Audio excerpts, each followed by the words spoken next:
Hello I'm Lavanya welcome to Yuvraj infotainment channel. ఒక సమస్య మొత్తం ప్రపంచాన్ని కాల్చేస్తోంది. చిన్న పెద్ద ఆడ మగ అనే తేడాయే లేదు. ఎవరి చెల్లెలైనా కావచ్చు, ఎవరి తమ్ముడైనా కావచ్చు, ఎవరి బిడ్డైనా కావచ్చు, ఎవరి తల్లైనా కావచ్చు, ఎవరి తండ్రైనా కావచ్చు.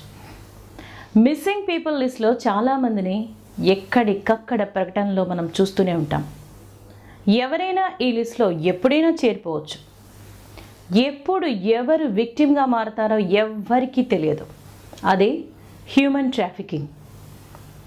రకరకాల చిత్రవధలతో ప్రాణాలను చాలా పైశాచిక రీతిలో పోగొట్టుకునే వారి ఇందులో కోకొల్లలు. మొత్తం ఇంతటి భయంకరమైన వాస్తవంలో కూడా ధైర్యంగా పనిచేస్తున్నటువంటి మహిళ పల్లవి ఘోష్. తప్పిపోయిన పిల్లల గురించి రోజుకు ఆమెకు 10 నుంచి 15 వరకు కాల్స్ వస్తుంటాయి. వాటిని ఆన్సర్ చేస్తూ ఉంటారు. డీటెయిల్స్ తీసుకుంటూ ఉండడం, ఆ దిశగా పనిచేయటం. లా ఎన్ఫోర్స్మెంట్ ఏజెన్సీస్కి ముఖ్యంగా రైడ్లు జరిగేటప్పుడు చట్టాన్ని అమలు చేసే సంస్థలకు సహాయం చేయటం. అలాగే ఈ మొత్తం ఆపరేషన్లో ప్రాణాలతో బయటపడిన వారికి కౌన్సిలింగ్ ఇవ్వటం.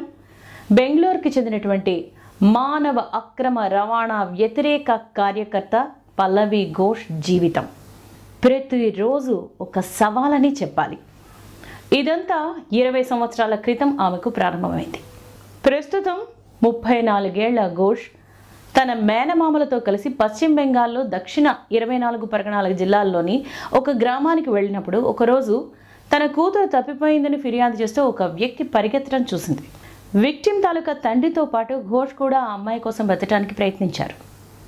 పోలీస్ స్టేషన్లో కంప్లైంట్ అలానే ఉంది, కానీ ఎటువంటి క్లూ దొరకలేదు. అప్పుడు ఆమెకు 12 ఏళ్ళు మాత్రమే. ఎంతగా ప్రయత్నించినా ఆచూకీ దొరకలేదు. కానీ చాలా ప్రశ్నలు వచ్చాయి. ఇలా మాయమైనటువంటి అమ్మాయిలు ఎక్కడికి వెళ్తారు? వాళ్ళతో ఏం జరుగుతుంది? అస్సాంలోని చిన్న పట్టణం లుమ్డింగ్, అక్కడ అదొక చిన్న రైల్వే స్టేషన్. అక్కడ చూస్తే చాలామంది మహిళలు, చిన్నపిల్లలు అక్కడ ఉండటం, వారు హిందీ చాలా బాగా మాట్లాడటం ఆమెను ఆశ్చర్యపరిచింది. ఎందుకంటే ఒక చిన్న పట్టణం, అందులోనూ అస్సాంకి చెందినటువంటి ఒక పట్టణం. అక్కడ ప్రజలు మాట్లాడితే అస్సామీ మాట్లాడాలి, లేకపోతే బెంగాలీ కొంతవరకు మాట్లాడతారు. అంతేగాని హిందీ మాత్రం మాట్లాడడం ఏమిటి? అది కూడా అనర్గళంగా మాట్లాడటం ఏమిటి?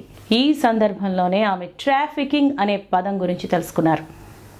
పశ్చిమ బెంగాల్, ఒడిస్సా, అస్సాం, అలాగే కర్ణాటక వంటి రాష్ట్రాల నుంచి తప్పిపోయినటువంటి మహిళలను, పిల్లలను, అంటే ఈ ప్రాంతాల నుంచి మహిళలను, బాలికలను ఎత్తుకుపోయి హర్యానా, అలాగే రాజస్థాన్ వంటి రాష్ట్రాల్లో వారి వయస్సు 2 ఉన్నటువంటి పురుషులతో బలవంతంగా వివాహం చేసేటటువంటి అనేక సంఘటనలకు ఆమె ప్రత్యక్ష సాక్షిగా కూడా నిలిచారు. ఇలాంటివి చాలానే ఫేస్ చేశారు.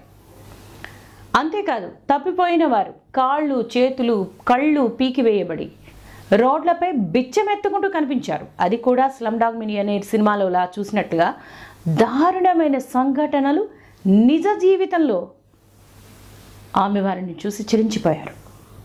ఇంకొక దారుణమైన ఘటన ఆమె చెప్తారు. అదేంటంటే 2020లో కోవిడ్ మహమ్మారితో యావత్ ప్రపంచం కూడా అతలాకుతలమవుతున్నటువంటి సందర్భంలో కోవిడ్ ఈ ఫలానా పిల్లలకు వచ్చింది, వీరందరూ చనిపోయారు అని చెప్పి బ్రతికున్న పిల్లల ఆర్గాన్స్ని, బాడీలో ఉన్నటువంటి అవయవాలను తీసేసి అమ్మేసేటటువంటి పైశాచిక ఘటన కూడా ఘోష్ దృష్టికి వచ్చినప్పుడు ఆమె చేసిన పోరాటం మామూలుది కానీ కాదు. ఈ పోరాటమే ఇంపాక్ట్ అండ్ డైలాగ్ ఫౌండేషన్ను స్థాపించడానికి ఘోష్ను ప్రేరేపించింది. ఇది మానవ అక్రమ రవాణా, అలాగే ఆధునిక బానిసత్వాన్ని నిరోధించడం, బాధితులను రక్షించడం, అంతేకాదు భారతదేశం అంతటా కూడా మనుషుల అక్రమ రవాణా నుంచి బయటపడిన వారికి పునరావాసం కల్పించడమే లక్ష్యంగా పెట్టుకుంది. ఆమె తన మాటల్లో ఏం చెప్తారంటే, మహమ్మారి కోవిడ్ ఉన్న కాలంలో పిల్లల నుండి అక్రమంగా అవయవాలను సేకరిస్తున్నారు అనే విషయం గురించి తెలుసుకున్నప్పుడు, ముఖ్యంగా మయన్మార్, భూటాన్ సరిహద్దు గ్రామాల్లో మేము గ్రామస్తుల దగ్గరికి వెళ్ళాం. ఇంటింటికి ప్రచారాల ద్వారా అక్రమ రవాణాపై అవగాహన కల్పించాం. మేం మానవ అక్రమ రవాణా సంఘటనను ఎలా గుర్తించాలో గ్రామస్తులకు, అలాగే గ్రామ పెద్దలకు శిక్షణ ఇచ్చాం. ఇలాంటి సంఘటనలను నివారించే బాధ్యత వారికి అప్పగించామని ఘోష్ చెప్పారు. ఇక ఇలా మిస్సింగ్ కేసుగా నమోదైనటువంటి వారిలో చాలామంది మహిళలు వేశ్యావృత్తిలోనికి బలవంతంగా చేర్చబడతారు. పోలీసులతో కలిసి ఆయా రెడ్ లైట్ ఏరియాస్లో ఉన్నటువంటి కరడుగట్టిన స్థలాల్లోనికి కూడా పల్లవి ఘోష్ పోలీసులతో కలిసి రైడ్స్కి వెళ్ళారు. ఆమె తన మాటల్లో ఏం చెప్తారంటే, దేశం మొత్తం మీద కిడ్నాప్ చేయబడినటువంటి ఆడపిల్లలను కోఠీలకు అంటే వేశ్యావాడలకు చేర్చుతారు. అక్కడ చాలా నరకాన్ని అనుభవించాల్సి వస్తుంది.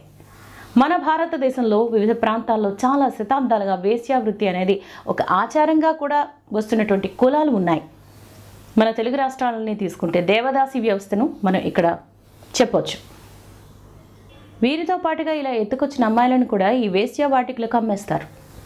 పల్లవి ఘోష్ అక్కడ గమనించినటువంటి విషయాన్ని చెప్తున్నారు. ఎట్లా అంటే, ఆమె పోలీసులతో పాటుగా రైడ్కి వెళ్ళినప్పుడు అక్కడ ఒక బిల్డింగ్లో ఉన్నవారు నెక్స్ట్ బిల్డింగ్కి పారిపోతూ ఉంటారని. ఎందుకంటే ఒక కోటి నుండి ఇంకొక కోటి లింక్ అయి ఉంటాయి కాబట్టి వీరిని రెస్క్యూ చేయడం కూడా చాలా చాలా కష్టమవుతోందని చెప్తున్నారు ఆమె. ఢిల్లీలోని ఆమె రైడ్ చేసినటువంటి కోఠీలో మధ్యాహ్నం 2 నుండి స్టార్ట్ అయితే పొద్దున్న 5 వరకు ఈ వృత్తి జోరుగా సాగుతుందని, పోలీసులు లోపలికి వెళ్ళాలన్నా కూడా తాళాలు వేసినటువంటి గేట్సే ఎక్కువగా దర్శనమిస్తాయని ఆమె వివరించారు. అలాగే ఈ కోఠీలో ఒక మేడం ఉంటుంది. ఆమెనే మొత్తం డబ్బంతా కలెక్ట్ చేసుకుంటూ ఉంటుంది. మొత్తం ఈ కోఠీకి ఒక యజమాని ఉంటాడు, వాడి కింద ఒక మేనేజర్ ఉంటాడు, వాడి కింద రకరకాల మేడమ్స్ ఉంటారు. ఒక్కో మేడం దగ్గర 5 అమ్మాయిలు ఉంటారు. రోగాలతో రెస్టులతో కొద్ది కాలంలోనే శరీరాలు వాళ్ళవి కుళ్ళిపోతూ ఉంటాయి. అంతగా టార్చర్ ఉంటుంది. అక్కడ చాలా దయనీయమైన స్థితిలో ఉంటారు. వాళ్ళు డ్రగ్స్ కూడా తీసుకొని ఆ పనులను చేయాల్సి వస్తుందని కన్నీళ్లతో ఆమెకు చెప్పిన వారు కోకొల్లలు. ఇక ఇంకొక సంఘటన చూస్తే, ఒకసారి పల్లవి ఘోష్ ఢిల్లీలో ఒక అమ్మాయి తప్పిపోయింది అని తెలిసినప్పుడు ఫలానా వేశ్యావాటికలో ఆమెను ట్రేస్ చేశామని చెప్పినప్పుడు అప్పుడు ఆ వేశ్యావాటికి ఢిల్లీలో ఉంది అని తెలుసుకుని అక్కడ పోలీసుల సహాయంతో రైడ్కి వెళ్ళారు. అక్కడ ఉన్నటువంటి కోటి నుండి ఆ అమ్మాయిని సేవ్ చేసేశారు. అయితే అక్కడ ఆ అమ్మాయి ఆ కోటిలో అండర్లో ఉన్నటువంటి ఒక పెద్ద మేడం అనే ఒక ఆవిడ కూడా ఉంటుంది. ఆవిడని కూడా అరెస్ట్ చేసి పోలీస్ స్టేషన్కి తీసుకొచ్చారు. అక్కడ ఆవిడని పల్లవి ఘోష్ ఏమని ప్రశ్నించారంటే, ఎందుకు ఇలా ఈ వ్యాపారాన్ని చేస్తున్నారు, తప్పు కదా అని ప్రశ్నిస్తే సదరు ఆవిడ ఇచ్చినటువంటి సమాధానం ఏంటంటే, మీరు నా కథ వింటే ఏడుస్తారు అంతే. లేదు, నేను ఏడవను, చెప్పండి, ఇలా అమ్మాయిలతో తప్పుడు పనులు ఎందుకు చేయిస్తున్నారు అంటే ఆమె చెప్పడం స్టార్ట్ చేసింది.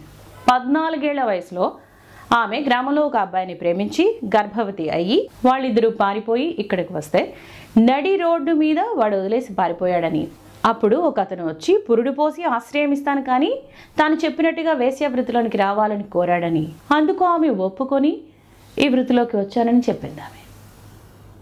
మరి ఇంకా కంటిన్యూ ఎందుకు చేస్తున్నారని అడిగినప్పుడు పోలీసులు తీరా ఆరా తీస్తే తీరా తెలిసిన విషయం ఏమిటంటే, ఆమె కూతురు మామూలు స్కూల్లో చదవటం లేదు, పెద్ద పెద్ద ఫిల్మ్ యాక్టర్స్, వ్యాపారవేత్తలు, బిలియనీర్స్ చదివేటటువంటి స్కూల్లో, వెల్హమ్ గర్ల్స్ స్కూల్లో చదువుతోంది.